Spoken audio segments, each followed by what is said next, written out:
నమస్కారం ఎస్ఎన్సి తెలుగు ప్రేక్షకులకు స్వాగతం. ఈరోజు నేను మీకు ఫ్యాటీ లివర్ అనే ఒక అంశం గురించి చెప్పదలుచుకున్నాను. ఆ అంశంలో అసలు ఈ ఫ్యాటీ లివర్ అంటే ఏంటి, ఫ్యాటీ లివర్ ఎందుకు వస్తుంది అనే పలు విషయాలు డాక్టర్ గారు వీడియోలో చెప్తారు. అది మీరందరూ కూడా ఆలకించండి. ముఖ్యంగా మన ఆహారపు అలవాట్లే మనకి ఫ్యాటీ లివర్ అనేది తీసుకొస్తుంది. ఈ ఫ్యాటీ లివర్ వలన చాలామంది ఇబ్బంది పడుతున్నారు.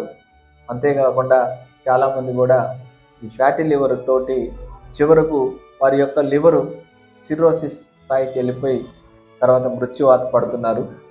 ఇక అన్ని జబ్బులకి మనకు వెంటనే తెలుస్తాయి, కానీ మనకు ఫ్యాటీ లివర్ ప్రాబ్లం ఉంది అనేది మాత్రం మనకు అంత ఈజీగా తెలియదు. అది మనకు తెలియాలంటే ఈ ఫ్యాటీ లివర్ లక్షణాలు మనకు ఉన్నాయి అని తెలుసుకోవాలంటే కనీసం ఆ ఫ్యాటీ లివరు స్టేజ్ 2, స్టేజ్ 3లో ఉంటే మనకు తెలుస్తుంది. కాబట్టి అతి ముఖ్యమైనటువంటి అవయవం మన లివర్. కాబట్టి లివర్ని మనం డీటాక్సిఫికేషన్ చేసుకోవాలి. చేసుకున్నట్టయితే మనకు లివరు అందరికి కూడా మంచిగా పనిచేస్తుంది. చాలామంది ఇటువంటి ఆరోగ్యానికి సంబంధించినటువంటి విషయాలు ఎవరు కూడా పెద్దగా పట్టించుకోరు. తాగాం తిన్నాం అన్నట్టు ఉంటారు. కానీ అసలు మనం ఏం తాగుతున్నాం, ఏం తింటున్నాం, మనం తినే ఆహారంలో నిజం ఆహారమా, అది మరి విష పదార్థమా, ఇవన్నీ కూడా ఎవరు తెలుసుకోరు. వాళ్ళకి సమస్య వచ్చేంత వరకు కూడా ఎవరు కూడా దీని గురించి పట్టించుకోరు. కాబట్టి మిత్రులారా, మనం ఈ ఫ్యాటీ లివరు అంటే ఏంటి, ఫ్యాటీ లివర్ వలన మనకి ఎటువంటి సమస్యలు ఏర్పడతాయి అనే పలు విషయాలు మనం తెలుసుకుందాం. ఒక ప్రముఖ ఎండోక్రైనాలజిస్ట్ గారు చేసినటువంటి వీడియోను నేను ముందుకు తీసుకొస్తున్నాను. ఆ వీడియోను ఒకసారి ఆలకించండి. తర్వాత మనం ఈ ఫ్యాటీ లివర్ని న్యాచురల్గా ఎలా తగ్గించుకోవాలి, అదేవిధంగా మనం ఎటువంటి అలవాట్లు చేసుకోవాలి, తర్వాత మనం తీసుకుంటున్నటువంటి ఆహారాలు ఎటువంటి ఆహారాలు తీసుకుంటే బాగుంటుంది అనే పలు విషయాల మీద ఫుల్ వీడియో చేశాను. ఆ వీడియో చూద్దురు. కానీ ముందైతే ఒక ప్రముఖ డాక్టర్ గారు చెప్పినటువంటి విషయాలు ఇప్పుడు మీరు ఆలకించండి. This is Dr. Ankit, and in this video I will tell you about 5 foods that you should avoid if you have fatty liver. If you have been diagnosed with fatty liver, it is important to make dietary changes to support your liver health and reduce further fat accumulation. And here are some foods that you should generally avoid or limit if you have fatty liver. First is alcohol. Alcohol is a major contributor to fatty liver disease, and it can cause inflammation and damage to liver cells, leading to fat accumulation. Drinking a large amount of alcohol, even for just a few days, can lead to a buildup of fats in the liver, which is called alcoholic fatty liver disease, and is the first stage of alcohol related liver disease, or you can say ARLD. If you have fatty liver disease, the damage may be reversed if you abstain from alcohol for a period of time which could be from months to years. Therefore, it is important to avoid alcohol or drink in moderation if you have fatty liver disease. Second are added sugars. Foods and beverages with added sugars provide excess calories without providing any nutritional value. They can contribute to weight gain, insulin resistance, and fatty liver. Fructose is a common type of sugar, and its overconsumption may result in insulin resistance, oxidative stress, inflammation, elevated uric acid levels, increased blood pressure, and increased triglyceride concentration in your blood and liver. Large amounts of added sugar in the form of fructose overload the liver, leading to non-alcoholic fatty liver disease, that is NAFLD. This is a condition which is characterized by excessive fat buildup in the liver. One major source of fructose is high fructose corn syrup, and this is used to sweeten soda, candy, baked goods, cereals, and more. Therefore, it is recommended to stay away from sugary food, this if you have fatty liver disease. Third are fried or salty food. Too much of fried or salty food is likely to increase calorie intake, and it can lead to a person developing obesity, which is a common cause of fatty liver disease. Excessive sodium intake can contribute to fluid retention and increase the risk of liver damage. So limit your consumption of processed meats, that is bacon, deli meats, canned soups, pre-packed meals and salty snacks.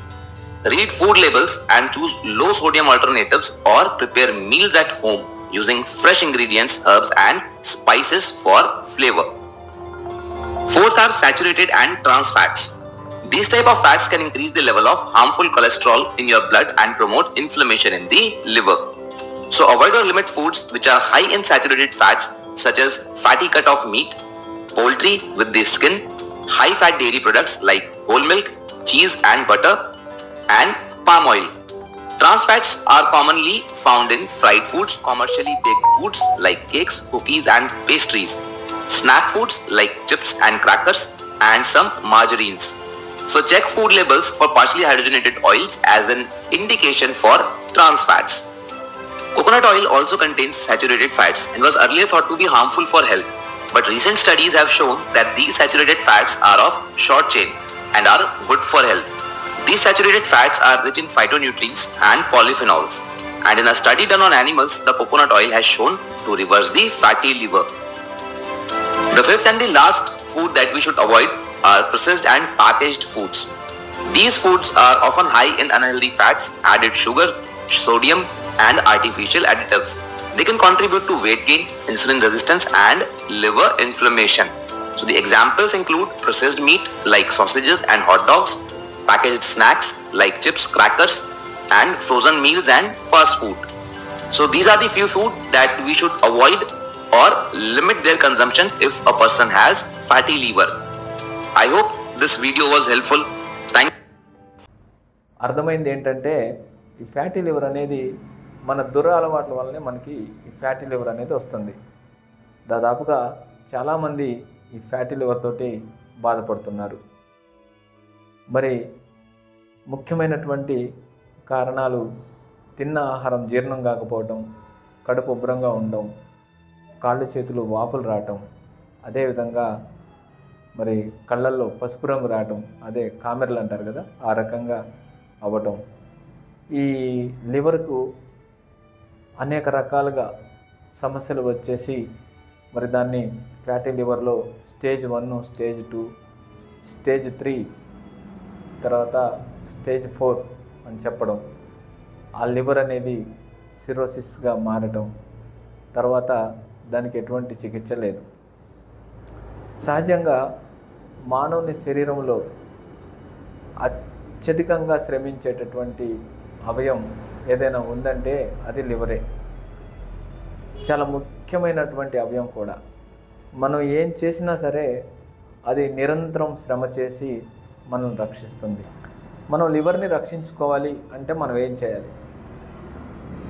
ముఖ్యంగా కొంతమంది మద్యం సేవిస్తారు, మరి కొంతమంది ఆహారాన్ని అధికంగా తింటారు, ఇక మరి కొంతమంది నాన్ వెజ్ తింటారు, మరి కొంతమంది నీళ్లు తక్కువగా తాగుతారు. లివరు మనం తీసుకున్నటువంటి ఆహారాన్ని మొత్తాన్ని కూడా డీటాక్సిఫికేషన్ చేయాలి అంటే దానికి సరిపడా నీరు కూడా కావాలి. చాలామంది నీరు సరిగా తాగరు. ఏదో అన్నం తిన్నప్పుడు ఒక గ్లాస్ తాగుతారు, టిఫిన్ చేసినప్పుడు ఒక గ్లాస్ తాగుతారు, తర్వాత నీళ్ళ గురించి పట్టించుకోరు. దానివల్ల కూడా లివరు దెబ్బతినే అవకాశం ఉంది. ఎందుకంటే ఉదాహరణకి మనం మరి గ్రైండర్లో పిండేసి రుబ్బుతాం. అది రుబ్బేటప్పుడు సరిపడ నీళ్ళు లేకపోతే ఆ మిక్స్ చేస్తున్నటువంటి గ్రైండరు ఆటోమేటిక్గా చిక్కపడి ఆగిపోతుంది. సింపుల్. అలాగనే అది ఒక మనకు గ్రైండర్ లాగా పనిచేస్తుంది కాబట్టి దానికి నీరు అందించవలసిన అవసరం కూడా ఉంటుంది. కనుక తప్పనిసరిగా రోజుకు 3.5 నుంచి 4 వరకు నీళ్లు తాగితే మంచిది. అట్లా మనం ఎంత తాగాము ఏంటి అనేది తెలియకపోతే ఒక గంటకు ఒక గ్లాసు వాటర్ తాగితే సరిపోతుంది. ఇట్లా మనం నీళ్ళ ద్వారా కూడా లివర్ని రక్షించుకోవచ్చు. మరి ఎటువంటి నీళ్లు తాగాలి అని అంటే ఇక్కడ కూడా ఒక సమస్య ఉంది. చాలామంది బోర్లలో వాటర్ డైరెక్ట్గా తాగేస్తారు. ఆ బోర్లు వేసి తీసినటువంటి నీళ్ళల్లో దాదాపుగా TDS 300కు పైన ఉంటుంది. మరి వరల్డ్ హెల్త్ ఆర్గనైజేషన్ ఏం చెప్తుందంటే మనం తాగేటటువంటి నీటిలో TDS అనేది 50 నుండి 150 లోపల ఉంటే మంచిది అని చెప్తుంది. మరి మనం ఏకంగా 300, 400 ఉన్నటువంటి TDS ఉన్న వాటరు డైరెక్ట్గా తీసుకుంటే అది కూడా మరి లివర్ మీద భారంగా మారిపోతుంది. ఒకప్పుడు మనిషి కష్టపడ్డాడు కాబట్టి అటువంటి సమస్యలు రాలేదు. ఈరోజు ఆహారం తీసుకుంటే అది తీసుకోవటమే తప్ప మరి ఆ ఆహారానికి తగ్గట్టు మరి ఏదైనా పని చేస్తున్నామంటే ఏం పని చేయట్లేదు. చాలామంది ఇళ్లలోనే కూర్చొని ఉంటారు. కనీసం సూర్యరశ్మి కూడా బయటికి వెళ్ళే పరిస్థితి లేదు. ఇటువంటి పరిస్థితులు ఉన్నటువంటి మన ఆహారపు అలవాట్లు వలన మన లివరు అనేది దెబ్బతింటుంది అని చెప్పడంలో సందేహం లేదు. మరి నెక్స్ట్ టైంలో మనం మన లివర్ని రక్షించుకోవాలంటే మనం ఏం చేయాలి, ఎటువంటి ఆహారాలు తీసుకోవాలి అనేది నెక్స్ట్ వీడియోలో మీకు తెలియజేస్తాను.